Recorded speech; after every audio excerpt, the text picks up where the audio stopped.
going on, guys? It's Super Span here. Today we're going to be doing the breakdown for the Western Conference for the 2019-20 NBA season. This video is going to be a little bit different than the last video. I'm not going to be doing the key contributors and X Factors thing, just to save a lot of time. Last video ran really long. I know a lot of people don't really like 30-minute videos of me just talking with this whiteboard here. But we're still going to be doing sort of like a record prediction. Might talk about individual players and stuff like that. Just sort of give you guys a brief breakdown / rundown of each team in the NBA season, how I think they're going to fare. And let's just get right into it. Alright, so first up we got the Phoenix Suns. A couple of key things to remember with them. They are still a very young team, still rebuilding. They got Devin Booker, who's one of the best young scorers in the league. DeAndre Ayton, who I think could be one of the best big men in the league. Obviously, he was the #1 pick last year. Very athletic player.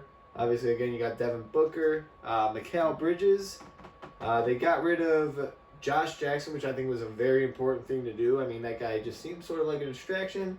I don't think the Suns are going to do too well this year, just because, again, they are rebuilding. Not a lot of talent outside of Ayton and Booker at the moment. I mean, like, talent as in players that are going to be able to contribute right away and sort of help this team win. Obviously, again, Bridges is a bright young spot in that team. But let's move on to the next team. All right, guys, so next up we got the OKC Thunder. This is one of the more interesting situations this offseason, in my opinion. They ended up trading Paul George because he demanded a trade. Next up, they traded Russell Westbrook to the Houston Rockets. Paul George obviously went to the Clippers. They got Chris Paul and Danilo Gallinari. So it's a bit of a weird situation. They are veteran-filled. They've got Chris Paul, Steven Adams, Gallinari, as I mentioned. So, I mean, they're not the worst team in the league, but I really do feel like a rebuild is sort of on the horizon there. Not a whole lot to be excited about as a Thunder fan. I'm not a Thunder fan myself. I'm just saying, like, for Thunder fans. I don't know. This is a weird team here. Sort of a different situation going on. But let's move on to our next. So next up, we got the Memphis Grizzlies. Now, obviously, they did get Ja Morant in the draft. I believe last year, 2 years ago, they got Jaren Jackson, who I really like, good rebounder, can shoot the three a little bit. Really nice young player again. Ja Morant is one of the more exciting prospects in the league. That guy can jump out the gym. He's very athletic. A lot of people compared him to a young Derrick Rose. This is a real up-and-coming team here. Jonas Valanciunas, I believe, is still their center. Solid rebounder there. They got rid of Joakim Noah. But they're a solid team here. I believe they're one of those up-and-coming teams, maybe a few moves away from contending, especially in the loaded Western Conference. But still a young up-and-coming team nonetheless. Nothing but you can't really slouch on them. So, Memphis Grizzlies, let's move on to the next team. Alright, so let's move on to the Portland Trailblazers. So obviously this team is still a very good team overall, playoff contender. They just got Hassan Whiteside, or what's left of him. I still think he's a good defender, rebounder. He could contribute for this team a lot more than he could for the Miami Heat, who were trying to get rid of him anyway, with Bam Adebayo sort of emerging. You obviously still got Damian Lillard, one of my favorite point guards in the league. That guy can score. He can facilitate. You got C.J. McCollum, who can just flat out shoot. Yusuf Nurkic, who's one of the more exciting centers in the league. I really like him. He's a fantastic player on that team. Portland Trailblazers, I don't really anticipate them. I mean, they could make it to the Western Conference Finals. We'll see. Who knows? Maybe they could surprise us. I really hope they do. With that being said, let's move on to our next team. So another really interesting team is the Minnesota Timberwolves. They got rid of Derrick Rose. Andrew Wiggins hasn't really panned out the way that everybody thought he would. But they still have Cat, right? That's something to be proud of as a Minnesota Timberwolves fan. Honestly, though, I mean, I can see him sort of requesting a trade sometime down the line. That sort of seems to be the popular move in the NBA, especially in today's NBA. Karl Anthony Towns is one of those generational type talents. He can shoot the three, rebound, score, do whatever you need him to do. He'll do it. But I really don't anticipate him wanting to stay on a team that sort of seems like they're barely middle of the pack. I mean, this team can barely make the playoffs. Yeah, I don't even think they made it last year. Not a very promising team. They still have Covington, one of my favorite 3-and-D players in the league. But as far as everything else, I mean, it might be time to blow it up. I'm sorry, Timberwolves fans. But for right now, enjoy Cat while you have him. Alright, so next up we got the Sacramento Kings. So you can see here I crossed out up and coming because they are not up and coming anymore. They are here. You got Marvin Bagley, De'Aaron Fox, Buddy Hield. You still got Harrison Barnes. I mean, that's still a pretty solid role player right there.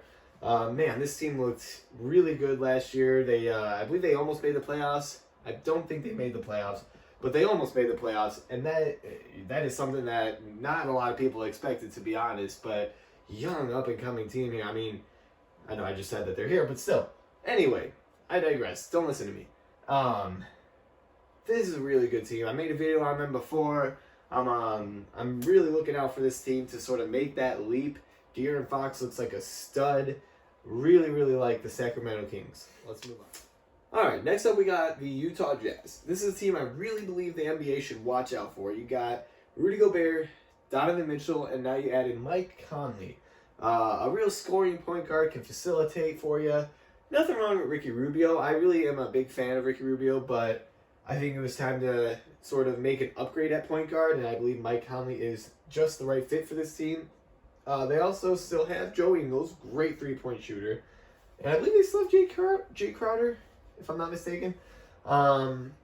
Utah Jazz, though, watch out for this. So we're going to stick with the sort of phrases here. So for the New Orleans Pelicans, I put, this is going to be fun. Because, I mean, when you look at this team, especially in the preseason, in the summer league, I mean, Zion's looking fantastic. Jackson Hayes is looking good, too. And then they got Lonzo Ball, one of my favorite young players in the league. JJ Redick, great shooter. This is going to be a fun team to watch. I mean, Lonzo's already throwing lobs like it's nothing to Zion. Zion's catching them like it's nothing because for him it is nothing. I mean, that guy is 280 pounds and he's only 19 years old. 19 or 20. But really, really good young team. I mean, they really fleeced the Lakers in this upcoming NBA draft. They got lucky. They got the #1 pick. So this is a really good up-and-coming team. Next up, we got the Dallas Mavericks.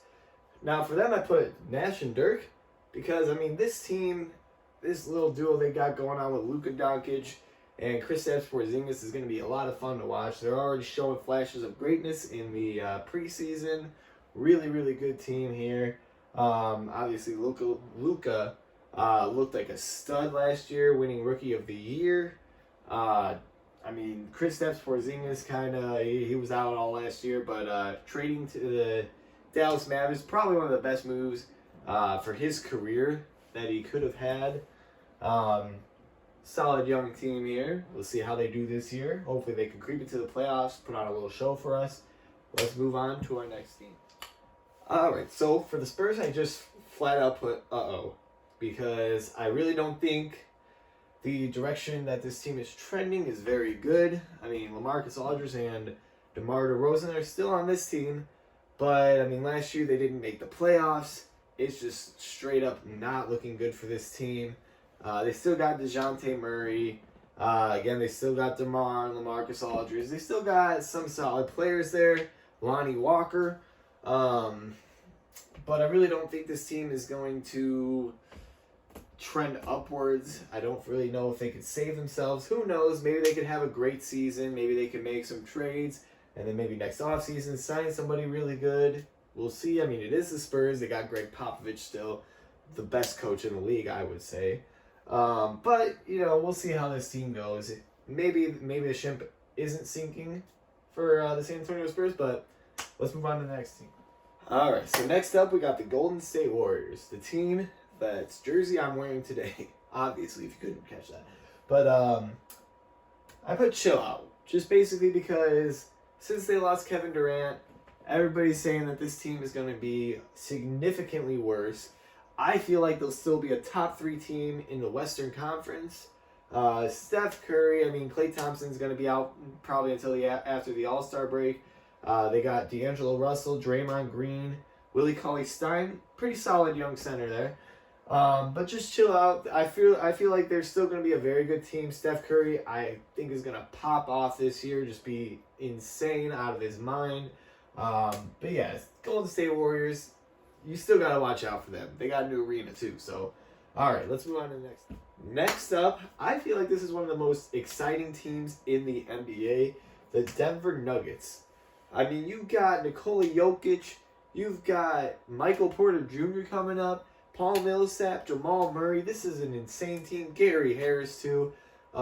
Everybody watch out for Michael Porter Jr. I really wanted the Bulls to get him when he got drafted, but they went with Wendell Carter Jr., in my opinion.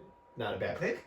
But really, really good, exciting team. They did pretty well last year and the year before that. So, I mean, I really feel like this team is going to take the next step, especially with Michael Porter Jr. coming up. Everybody's saying this guy looks like a stud. I believe it. I am on the Michael Porter Jr. hype train. So we will see how they do. But I think this is going to be a really, really good team. Let's watch out for them. So remember when everybody was making fun of the Lakers for not being able to get anybody except for Anthony Davis? I think this is going to be a really, really scary team to watch. LeBron is looking good. Anthony Davis is looking good. Look, I mean, they may not have a whole lot of scores outside of that, but I really think that would be enough. You know, that's saying LeBron doesn't get hurt, Anthony Davis doesn't get hurt, but this is a really scary team. Lakers are back. It is Laker Town. Maybe the Clippers have something to say about that, but let's move on to our next team. So next up, we got the Houston Rockets. I put they're back because Russell Westbrook and James Harden are back, baby, and they are going to be really fun to watch. I mean, you saw them in OKC, a little bit different nowadays. They sort of were the man of their own team for a few years now, but they are back, and this is going to be an insane team to watch. Really, really high scoring. James Harden, MVP. Russell Westbrook, MVP. Clint Capella. This is going to be a good team to watch. Everybody watch out for the Houston Rockets. Let's move on to our next. Next up, we got the LA Clippers.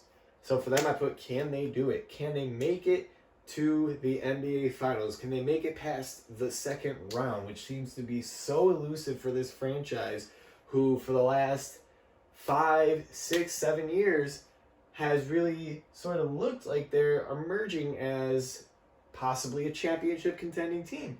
Obviously, there's been a lot of changes. They got Kawhi Leonard, Paul George.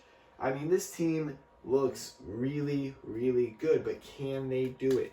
Can they beat the LA Lakers? Can they beat the Houston Rockets? Can they beat just the Golden State Warriors? I mean, even though the Warriors are down Kevin Durant, again, that is still a very challenging team. This is their first year together. Paul George might be out for, I believe, the first 8 to 20 games. I'm not sure exactly how long. But, man, this team is going to be crazy to watch. Really, really fun team. So, let's move on. I don't think we have a team left, but alright, so we're going to run through this real quick. We got Clippers. I believe they're going to be 57-25.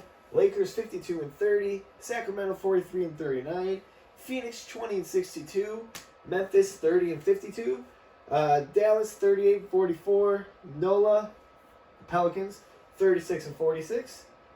Portland will be 51-31. Houston 49-33. San Antonio 35-47. Big drop there, as I was mentioning.